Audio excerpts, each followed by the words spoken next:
وأجمل منك لن تر قط عيني وأفضل منك لن تلد النساء خلقت مبرأ من كل عيب كأنك قد خلقت كما تشاء سلام على خير الأنام وسيدي حبيبي إله العالمين محمد بشير نذير هاشمي مكرم عطوف رؤوف من يسمى بأحمد يا أيها الذين آمنوا اتقوا الله হে যারা ঈমান এনেছেন যারা বিশ্বাস করো কালিমা লা ইলাহা ইল্লাল্লাহ মুহাম্মাদুর রাসূলুল্লাহ যারা বিশ্বাসী তোমাদের সাথে আমার প্রাইভেট কথা দেখেন আল্লাহ তাআলা মুমিনদেরকে খাস বিশেষ সম্বোধন করেছে কি সম্বোধন যারা বিশ্বাস আছে তাদের সাথে আমার কথা তাদের বিশ্বাস নাই বা আল্লাহ তাআলা যখন খাতির করতেছেন কার সাথে মুমিনদের সাথে ও যারা মুমিন ও যারা বিশ্বাসী ও যারা বিশ্বাস করো করনে কে বাদ হাসর হোগা মরার পর হিসাব মরনে কে বাদ কি হোগা মরনের পর কি হবে এই চিন্তা যারা চিন্তিত যারা বিশ্বাস করো কবরের জিন্দেগি বহুদিন থাকতে হবে ভালো যদি করি দুনিয়াতে তবে কবরের জিন্দেগি ভালো খারাপ যদি করি কবরের জিন্দেগি খারাপ এই টেনশন দ্বারা অন্তরের মধ্যে লালন করো তোমাদের সাথে আমার প্রাইভেট কথা ইত্তাকুল্লাহ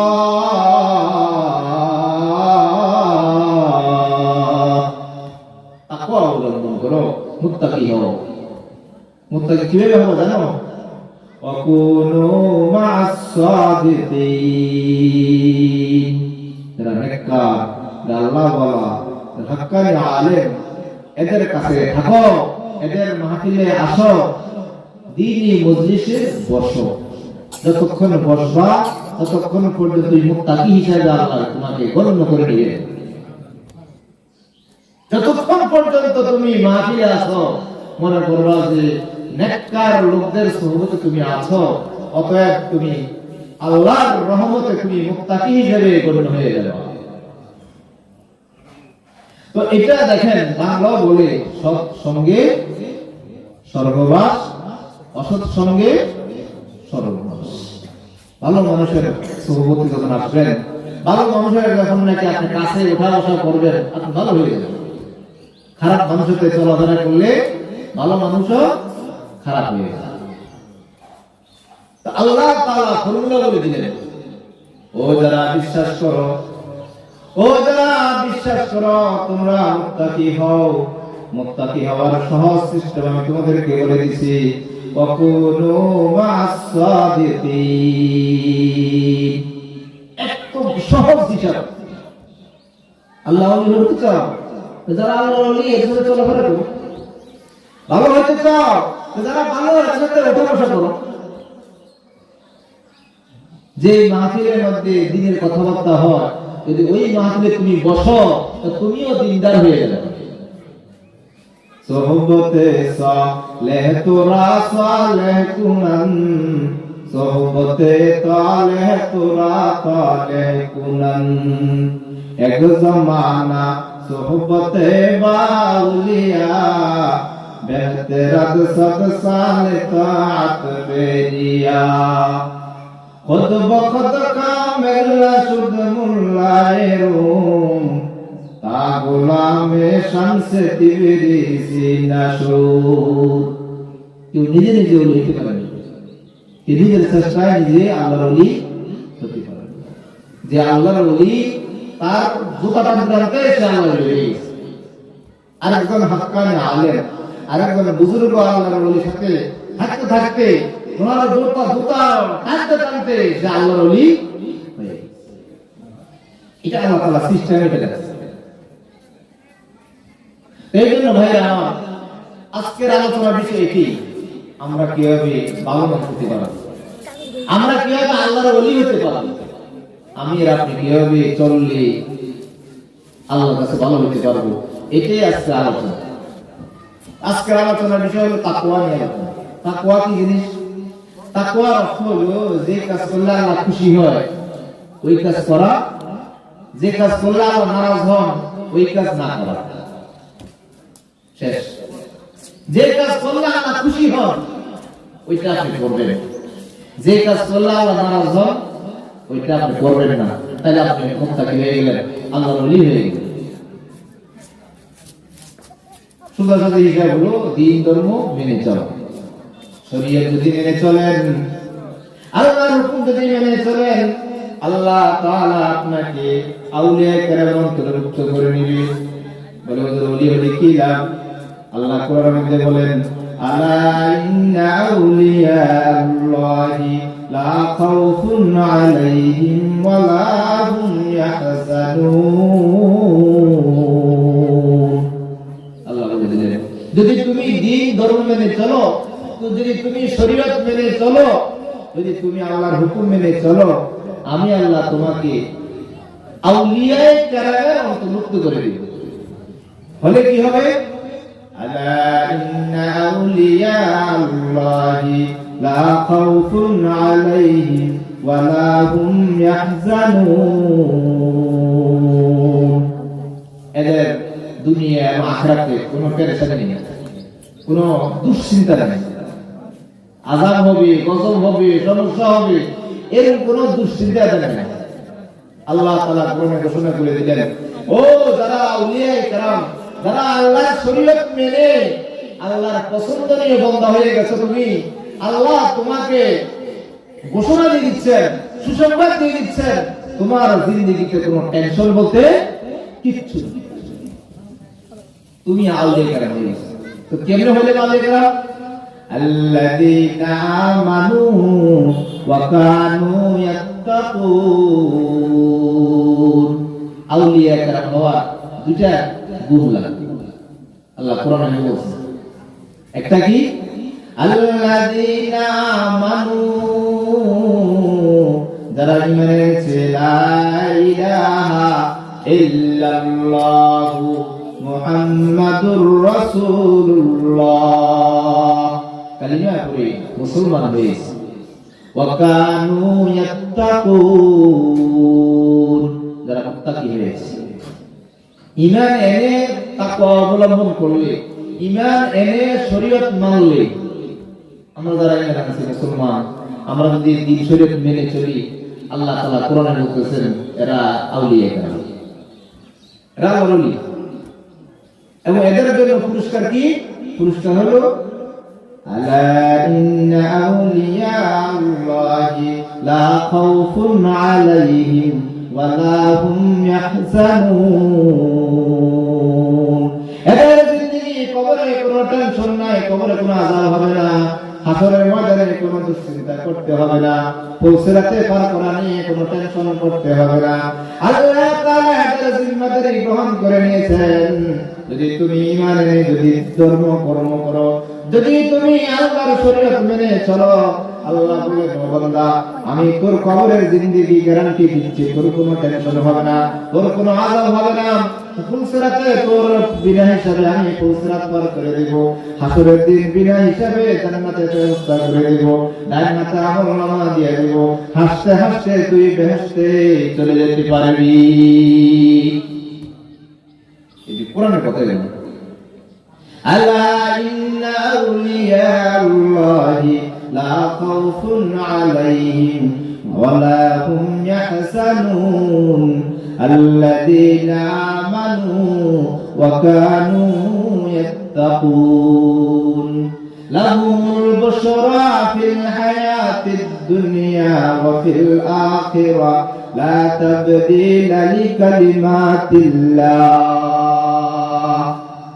আল্লাহ বলেন দুনিয়ার জিন্দেগি আখিরাতের জিন্দেগি, সব জায়গায় তার সুসংবাদ আর সুসংবাদ, তার কোন দুঃসংবাদ নাই, সুসংবাদ।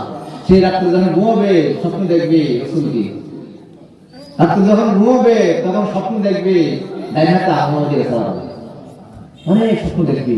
আর যখন স্বপ্ন ঘুমাবে তখন স্বপ্ন দেখবে সে জান্নাতে হাঁটতেছে। আল্লাহ কোরআনে লিখেছেন, লাহুল বুশরা ফিল হায়াতিদ দুনিয়া ওয়া ফিল আখিরাহ।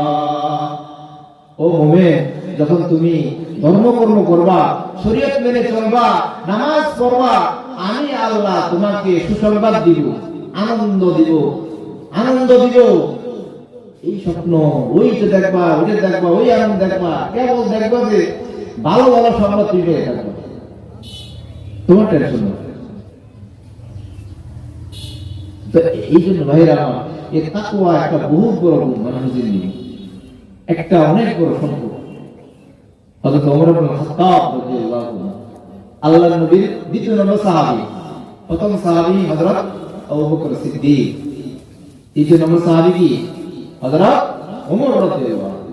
হযরত ওমর রাদিয়াল্লাহু আনহু জিজ্ঞাসা করেছিলেন এক পণ্ডিতকে, এই পণ্ডিতের নাম হলো কাবে আহবার। বলছে, কাবে আহবার, তুমি তো পণ্ডিত। আগে উনি ইহুদি ছিলেন, পরে মুসলমান হয়েছে। ইহুদি লোকেরা খুব শিক্ষিত, এখনো যারা সারা দুনিয়াতে বড় বড় বিজ্ঞানী আর ইহুদি। এই ফেসবুকের মালিক বলেন, এরকম ভাবে আপনারা যে ইন্টারনেট চালান, বেশিরভাগ এসব যারা চালায় ইহুদি, এদের মাথা অনেক শক্তিশালী, এরা পণ্ডিত। হযরত ওমর রাদিয়াল্লাহু আনহু জিজ্ঞাসা করলেন, ও কাবে আহবার, তুমি তো বাইবেলের পণ্ডিত, তোমাকে একটা প্রশ্ন করি। কোরআন হাদিসের জায়গায় জায়গায় তাকওয়ার কথা আছে, এই তাকওয়া কি জিনিস তুমি আমাকে একটা ব্যাখ্যা দিয়ে বুঝিয়ে দাও।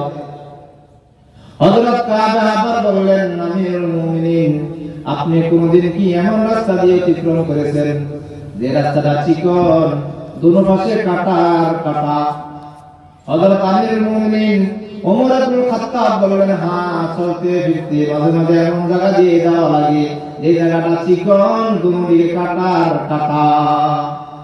কাবে আহবার বললেন, আমিরুল মুমিনিন, এমন জায়গা অতিক্রম করার সময় আপনি কেমনে যান আমাকে একটু বলেন।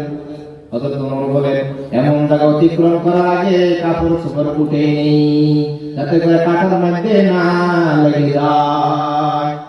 এই রাস্তা, যে রাস্তা চিকন, দুই পাশে কাঁটা কাঁটা, এই কোন রকম গাড়া বাসায় বাসাইয়া কাপড়টা গুটাইয়া শরীরটাকে বাঁকা রাখিয়া কোন রকম পার হয়ে চলে যাবে। হযরত কাবে আহবার বললেন, আমিরুল মুমিনিন, এটার নামে তাকওয়া। দুনিয়া চলতে গেলে হাজারো গুনাহের কাঁটা আছে, এই সুদের কাঁটা, এই ঘুষের কাঁটা, এই জবানের কাঁটা, গীবতের কাঁটা, এই ফেসবুকের কাঁটা, গুনাহের কাঁটা, টেলিভিশনের কাঁটা, বেপরদিগের কাঁটা, হাজারো গুনাহের কাঁটা দিয়ে দুনিয়ার রাস্তা, দুনিয়া চলতে গেলে বিছানো আছে। যদি আপনি দুনিয়া চলতে চলতে যদি গুনাহ থেকে বাঁচায় বাঁচায় কোন রকম চলতে পারেন, তবে আপনি মুত্তাকি হয়ে গেলেন।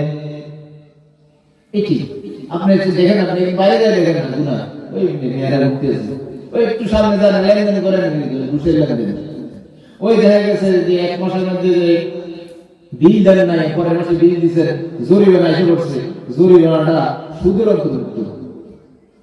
আমরা অনেক সময় কারেন্টের বিল এক মাস 4 মাসে নিয়ে দেই না, এটা জরিমানা আছে, জরিমানা নেওয়া কিতাবে লেখছে সুদের অন্তর্ভুক্ত। সুদ খাওয়া যেরকম গুনাহ, সুদ দেওয়া এরকম গুনাহ। ভালো করে শুনুন, আমরা অনেক সময় অবহেলা করে বিল দেই না, ঠিক আছে পরের মাসে বিল দিয়ে দিব, 5 টাকা জরিমানা কি হবে না, এই 5 টাকা সুদ। সুদ খাওয়া যেরকম গুনাহ, সুদ দেওয়াও কি দেখেন, আপনি গুনাহটা তো করলেন। হাজারো গুনাহের কাঁটা দুনিয়ার রাস্তায় বিছানো।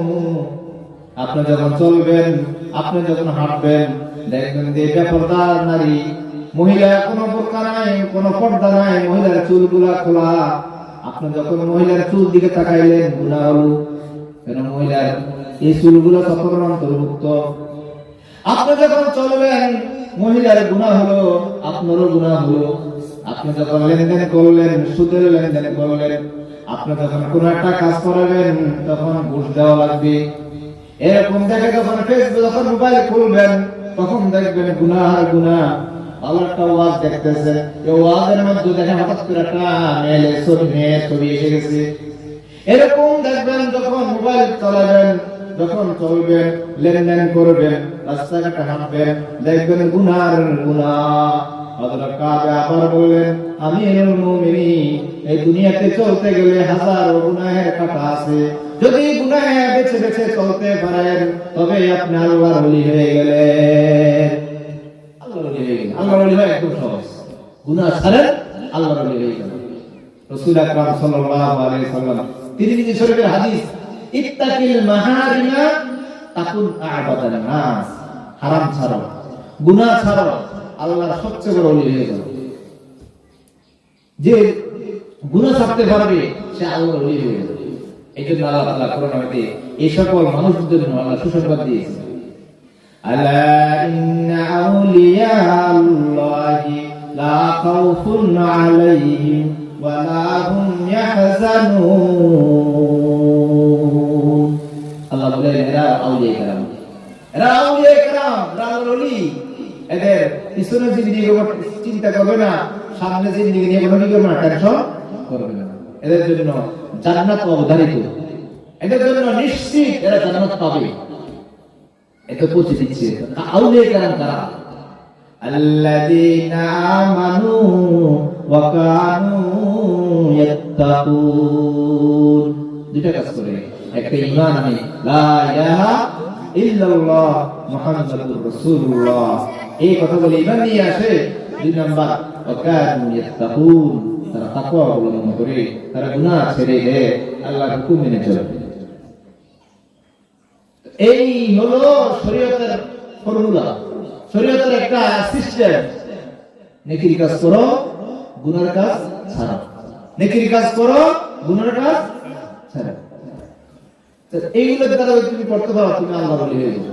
যতক্ষণ এখানে থাকবে ততক্ষণ কোনো গুনাহ হবে না, যতক্ষণ এই মাহফিলে থাকবে ততক্ষণ কি হবে না, গুনাহ হবে না। যে ব্যক্তি সেকেন্ডে সিগারেট খায়, হেও যত খারাপ হোক, মাহফিলে আসলে সিগারেট খাবে, 1 ঘন্টা সিগারেট খাবে, এইটা মাহফিলের পক্ষ। ততক্ষণ মাহফিলে থাকবে ততক্ষণ আমার সিগারেট খাইলেন না, গুনাহটা করলেন না। এটা মাহফিলের সোহবত, মাহফিলের মধ্যে আসছেন দেখে আপনি পারছেন, নাইলে কি করতেন না, পারতেন না। ইরান একজন কবি ছিল, বহুত বড় কবি, আল্লামা শেখ সাদি রহমাতুল্লাহ আলাইহি, বহুত বড় কবি ছিল।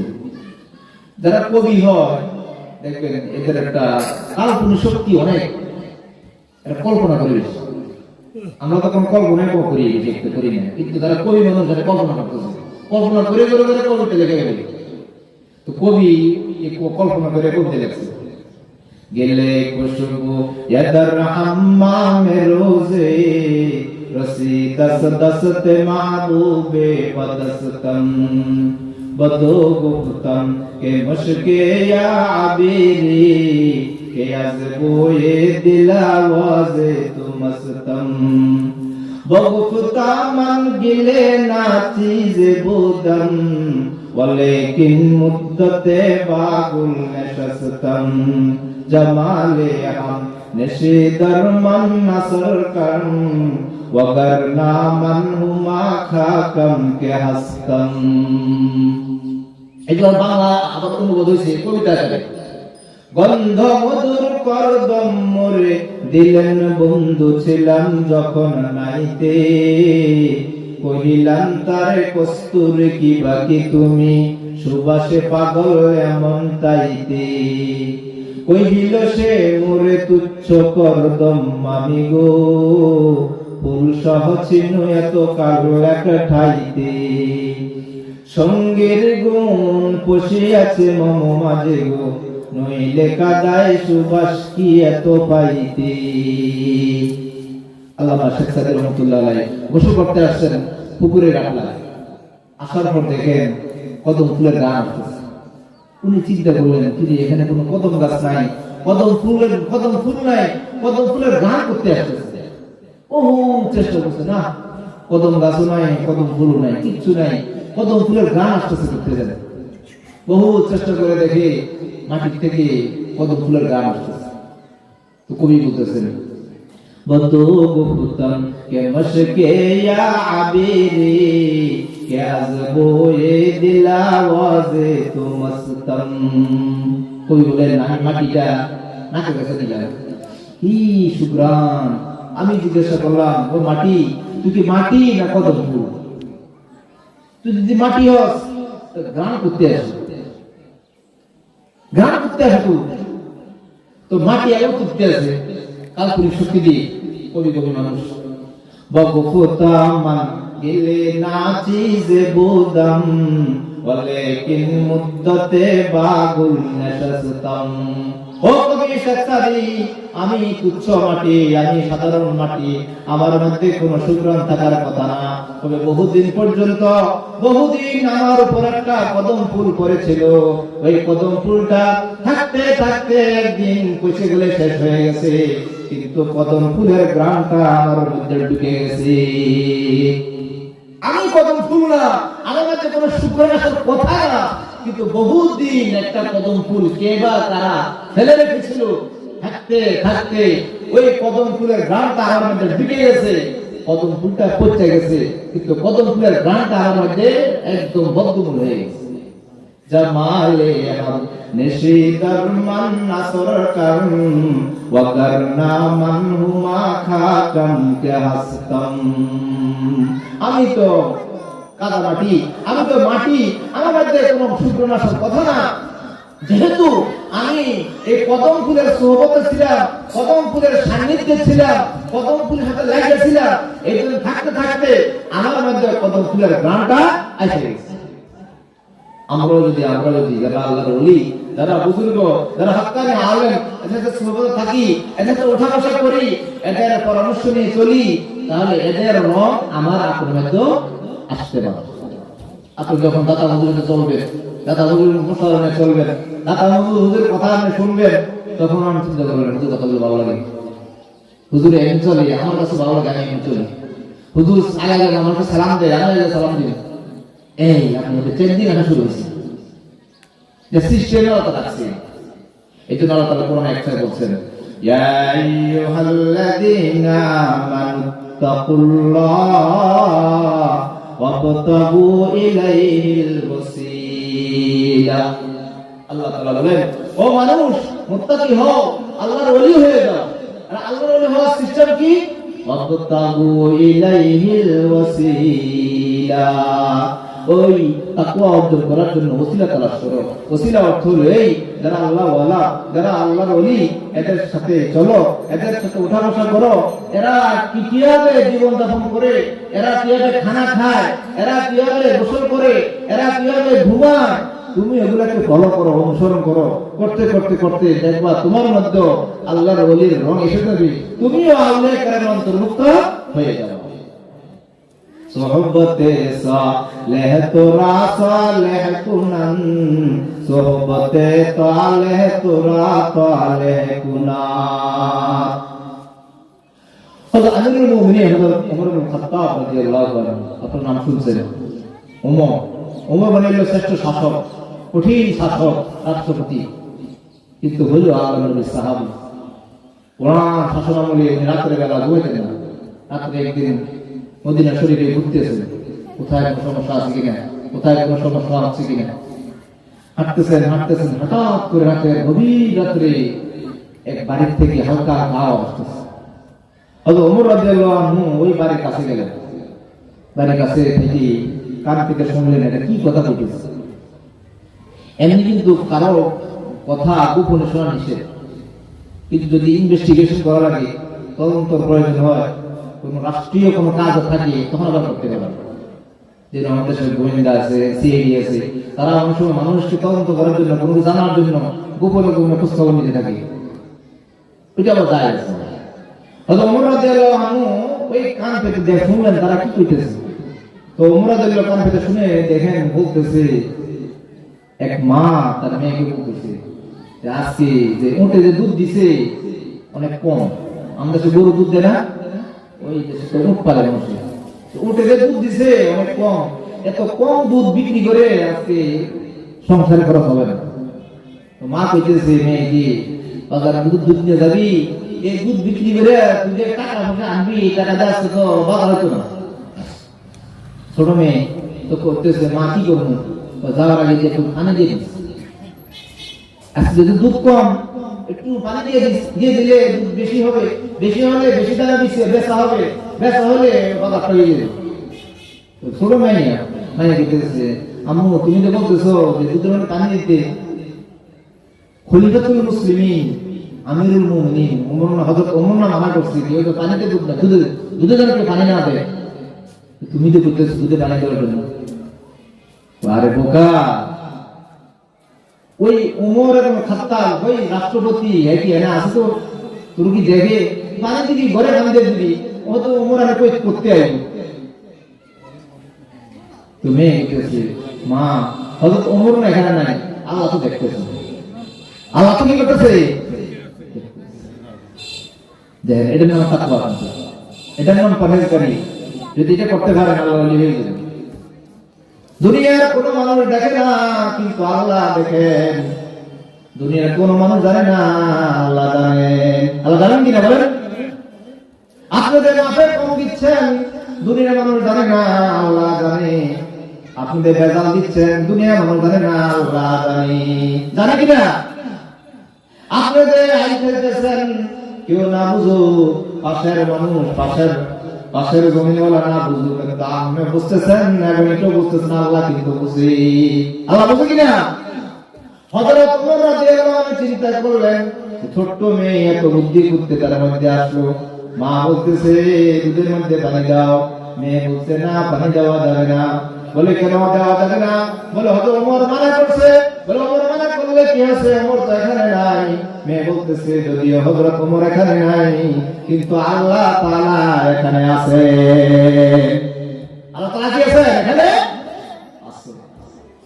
হযরত ওমর রাদিয়াল্লাহু আনহু খেয়াল রাখলেন এই মেয়েটা আল্লাহর ওলি হবে, ছোট্ট মেয়ে একদিন বড় হবে।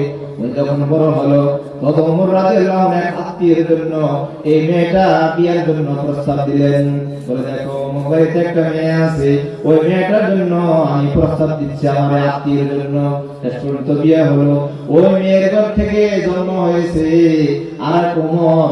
এই ওমরের নাম ওমর ইবনে আব্দুল আজিজ। ওমর ইবনে আব্দুল আজিজ বংশ থেকে হয়েছে, ওনাকে বলে দ্বিতীয় ওমর বলে। দ্বিতীয় ওমর, এই দ্বিতীয় ওমর সৃষ্টি হয়েছে এমনি হয় নাই, ওই মা আল্লাহর ওলি। মা আল্লাহর ওলি হওয়ার কারণে ছেলে কি হয়েছে আল্লাহর ওলি হয়েছে। তো এই জন্য আমরা বলি যে দেখো তাকওয়া এমন এক জিনিস, দুনিয়ার মানুষ বুঝে না, দুনিয়ার মানুষ জানে না। আপনি জানেন এটা সমস্যা। একটা সিরা টাকা 5 টাকা, একটা সিরা টাকা যেমন জোড়া দেওয়া, আপনি দেওয়ার সময় চিন্তা করেন দিব কি দিব না, দিব কি দিব না।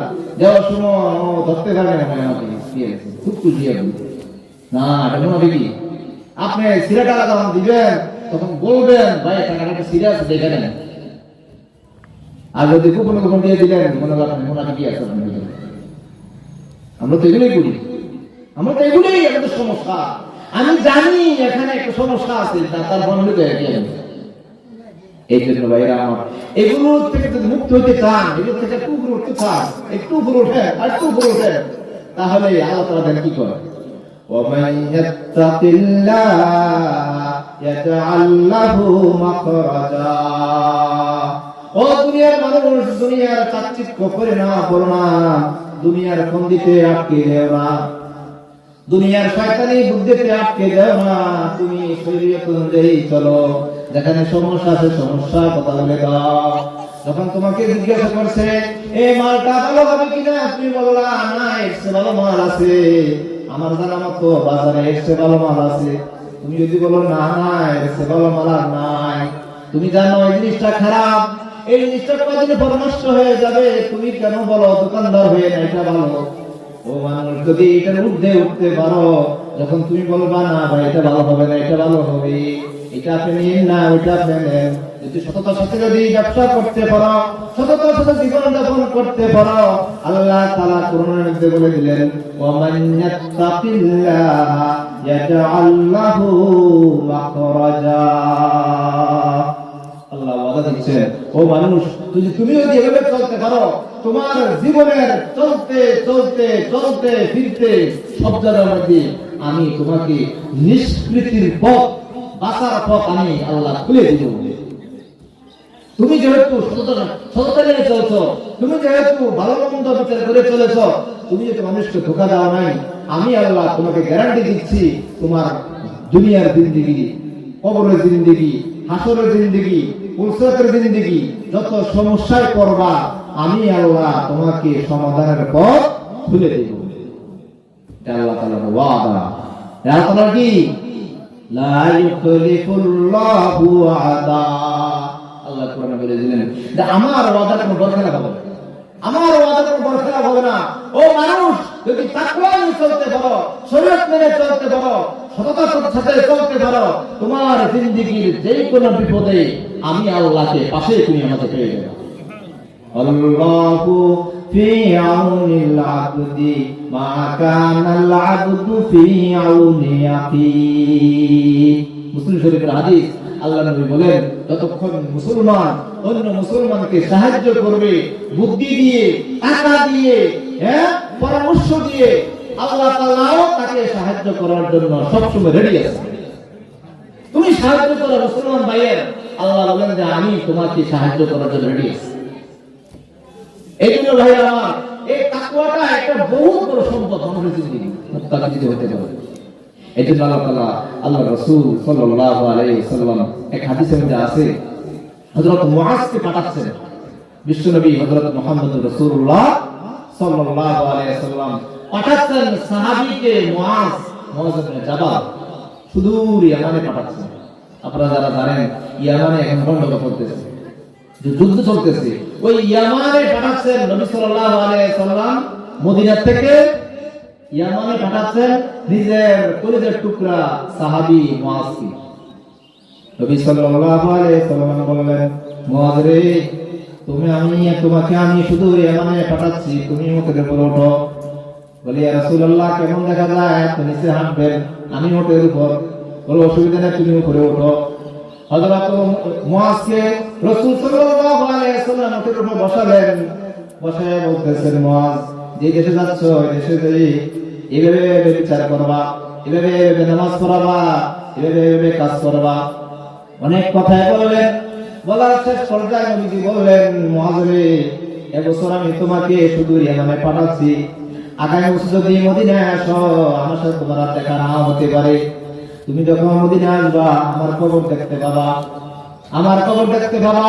এই কথা বলার পর বাবা কাজাসান হযরত মুআজ দুঃখে কাঁদতে লাগলো, বাচ্চাদের মতো কাঁদতে লাগলো। বলল, ইয়া রাসূলুল্লাহ, আমাকে কেন পাঠাচ্ছেন? আপনি দুনিয়া থেকে চলে যাবেন, আমাকে কেন ইয়ামানে পাঠাচ্ছেন? নবীজি বুঝালেন, ও মুআজ রে, যেতে হবে মদিনায়, দিনের দাওয়াত নিয়ে জরুরত দ্বীনকে সাহায্য করতে হবে, দুনিয়ার আনাচে কানাচে দ্বীন প্রতিষ্ঠা করতে হবে, মানুষকে মুসলমান বানাতে হবে, মানুষকে কালিমার দাওয়াত দিতে হবে। মুআজ, যত কষ্ট হোক আমি দুনিয়াতে থাকি বা মরি, এটা বড় কথা না, আল্লাহর দ্বীন দুনিয়ার আনাচে কানাচে ছড়িয়ে যাও। মুআজ, যাওয়া লাগবে, যেতে রেডি হয়ে যাও। কিন্তু রাসূল সাল্লাল্লাহু আলাইহি ওয়াসাল্লাম কাঁদতে লাগলেন। মুআজও কাঁদছেন, আল্লাহর নবী সাহাবী মুআজও কাঁদছেন, আল্লাহর নবীও কাঁদতেছেন। কাঁদতে কাঁদতে অনেকক্ষণ কাঁদলেন। কাঁদার পর নবীজি বুঝালেন, মুআজ রে, এই দুনিয়ার জিন্দেগি এই স্থায়ীভাবে থাকার জায়গা না। মুআজ রে, তুই অনেক দূরে চলে যাচ্ছ। ওই মুআজ, শোনো, জায়গার দূরত্বে কি আমার কাছে আর দূরে হয় না। মুআজ, তুমি মুত্তাকি হও, তুমি যদি আল্লাহর ওলি হও, তুমি যদি শরীয়ত মেনে চলো, ওই মুআজ ওই সুদূর ইয়ামানে থেকেও আমার কলিজার টুকরা হয়ে কাছে থাকবা।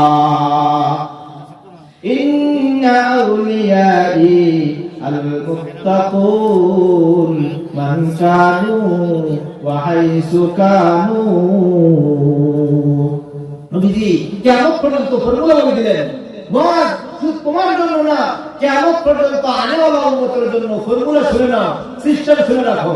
কি সিস্টেম, কি পদ্ধতি? নবীজি বলে দিলেন, ও কিয়ামত পর্যন্ত আনেওয়ালা উম্মতরা শোনো, সময়ের ব্যবধানে জায়গার দূরত্বের কারণে আমার কাছে আর দূরে হয় না কেউ। আমরা যারা এখন বাংলাদেশে আছি, সৌদি আরব থেকে দূরত্ব হলো ৬০০০ কিলোমিটার, বিমানে যেতে ৬ ঘন্টা সময় লাগে। যদি বিমান যদি ঘন্টা দিয়ে ১০০০ মাইল চলে, ৬০০০ মাইল আনুমানিক ধরা হয় ৬০০০ কিলোমিটার দূরে এখান থেকে সৌদি আরব। এটা হলো জায়গার দূরত্ব। আর সময় দূরত্ব, রাসূল সাল্লাল্লাহু আলাইহি ওয়াসাল্লাম দুনিয়া থেকে চলে গেছেন প্রায় ১৫০০ বছর হয়েছে। সময়ের দূরত্ব ১৫০০ বছর, জায়গার দূরত্ব ৬০০০ কিলোমিটার। নবীজি বলে দিলেন, ইন্না আউলিয়াই আল মুত্তাকুন মান কানু ওয়া হাইসু কানু। নবীজি বলে দিলেন, ও মুআজ শুনে রাখো, আমার ঘনিষ্ঠ, আমার আপন যদি হতে চাও, মুত্তাকি হয়ে যাও। মুত্তাকি যদি হতে পারো, যেখানে থাকো, জায়গার দূরত্ব কোনো কিচ্ছু না, সময়ের ব্যবধান কোনো কিচ্ছু না। আমার ঘনিষ্ঠ, আমার আপনজন হওয়ার ফর্মুলা হলো মুত্তাকি হয়ে যাও, আল্লাহর ওলি হয়ে যাও, আমার শরীয়ত মেনে চলো, দূরে থাকলো আপন হয়ে থাকবা। আর যদি শরীয়ত মেনে না চলো, দিন যদি না মানো, তবে কাছে থাকলো কাছে হবে না, দূরে পড়ে থাকবা। কাছে আর দূরের ফর্মুলা হলো তাকওয়া। মুত্তাকি হন, আল্লাহর ওলি হন, আল্লাহর ওলি হয়ে যেতে পারেন, শরীয়ত মেনে চলেন। শরীয়ত মেনে যদি যখন চলেন, সুদূর ইন্দোনেশিয়া থাকেন, সুদূর আমেরিকা থাকেও, নবী সাল্লাল্লাহু আলাইহি ওয়াসাল্লাম বলেন, সেই জন্য আমার কবরের পাশে। যদি শরীয়ত মেনে না চলেন, মদিনায় থাকলেও নবীজি বললেন, সে আমার আপন না, সে আমার কাছের না, সে কাছে থাকলেও সে দূরে বলে দেবে। তো ভাই, এটা হলো শরীয়তের কথা। শরীয়ত মানে, ইসলামের হুকুম মানে, হ্যাঁ, আল্লাহর বিধান মানে, মানলে নবী সাল্লাল্লাহু আলাইহি ওয়াসাল্লাম আমাকে আপনাকে আপন করে নিবি, ঘনিষ্ঠ করে নিবি। রাসূল সাল্লাল্লাহু আলাইহি ওয়াসাল্লাম নিজ হাতে হাউজে কাউসারে পানি পান করাবেন। আল্লাহ তাআলা কোরআনে বলেন, দেখেন, লাকাদ জাআকুম রাসূলুম মিন আনফুসিকুম আযীযুন আলাইহি মা আনিতুম হারিস। আল্লাহ বলেন, তোমাদেরকে যে রাসূল দিয়েছি, উনি একজন দরদি রাসূল। কেমন দরদি রাসূল? আযীযুন আলাইহি মা আনিতুম, যদি তোমরা কষ্টে থাকো, তোমাদের কষ্টের কারণে তিনিও কষ্ট পান। ও মুসলমান, তুমি যদি বন্ধুর থেকে যদি নামাজ না পড়ো, তবে এই কষ্টে নবীজি কষ্ট পান। তুমি যদি নামাজ পড়ো, নবীজি আনন্দ পান। তুমি যদি শরীয়ত মেনে চলো, নবীজি আনন্দ পায়। তুমি যদি শরীয়ত না মানো, নবীজি কষ্ট পান। নবীজি দুনিয়া থাকতে যেমন আমাদের জন্য, উম্মতের জন্য কষ্ট করেছেন, কবরে এখনো কষ্ট করছেন, এখনো কান্নাকাটি করছেন। হাসরের দিন উম্মতি উম্মতি করে কাঁদতে থাকবেন, যেখানে অন্য নবীরা বলবেন, নফসি নফসি, আল্লাহকে বলবেন, আল্লাহ আমার কি হবে, আমার কি হবে। হাসরের দিন বিশ্ব নবী হযরত মুহাম্মদুর রাসূলুল্লাহ সাল্লাল্লাহু আলাইহি ওয়াসাল্লাম নফসি নফসি বলবেন না, বলবেন উম্মতি উম্মতি, আল্লাহ আমার উম্মতের কি হবে, আমার উম্মতের কি হবে, আমার উম্মতের কি হবে। আল্লাহ দরবারে মুসিদা করে যাবেন। আল্লাহ তাআলা বলবেন, ইয়া মুহাম্মদ, ইয়া মুহাম্মদ ইফাসা, মুহাম্মদ মাথা উঠান। কেন কারণে কি করেন? সালাত তোবা, কি চান আমি আপনাকে চান, আমি আপনাকে দিব। ওয়াসফাতু শাফাতু, সুপারিশ করেন, সুপারিশ করেন। নবীজি বলবেন, উম্মতি উম্মতি, আল্লাহ আপনার উম্মতরা জাহান্নামে পড়ে রয়েছে। আল্লাহ তাআলা সান্ত্বনা দিবেন, হে নবী, আপনি নিজে দয়া করে জাহান্নাম থেকে আপনি উম্মতকে উঠাইয়া নিয়ে আসেন। নবীজি উঠাইয়া নিয়ে আসবেন, আনার পর আবার নবীজি সিজদা করে কাঁদতে থাকবেন। আল্লাহ তাআলা বলবেন, হে নবী, আপনি কেন কাঁদছেন? নবীজি বারবার কথা একটা, উম্মতি উম্মতি, আল্লাহ আমার গুনাহগার উম্মতরা কবরের আযাব পেয়েছে, হাসরের কষ্ট করেছে, এখন জাহান্নামের আগুনে পুড়তেছে। আল্লাহ আমার উম্মতকে উদ্ধার করেন, বাঁচানোর ব্যবস্থা করেন। আল্লাহ বলবেন, হে নবী, আপনি জাহান দয়া উঠে নিয়ে আসেন। এরকম বারবার করে নবীজি উঠে আনবেন, আবার আল্লাহর দরবারে সিজদা করে কাঁদতে থাকবেন, কেঁদে কেঁদে বলবেন, আল্লাহ আমার উম্মতের কি হবে, আমার উম্মতের কি হবে, আমার উম্মত এখন জাহান্নামের আগুনের মধ্যে জ্বলতেছে। আল্লাহ তুমি আমার উম্মতকে বাঁচান, আমার উম্মতকে বাঁচান। দুনিয়া থাকতে নবীজি কান্না করেছেন উম্মতের জন্য, হাসরের মাঠেও কান্না করবেন, কবরও কাঁদতেছেন। একটাই কথা, উম্মত কিভাবে বাঁচতে পারে, উম্মত কিভাবে জাহান্নামের আগুন থেকে বাঁচতে পারে।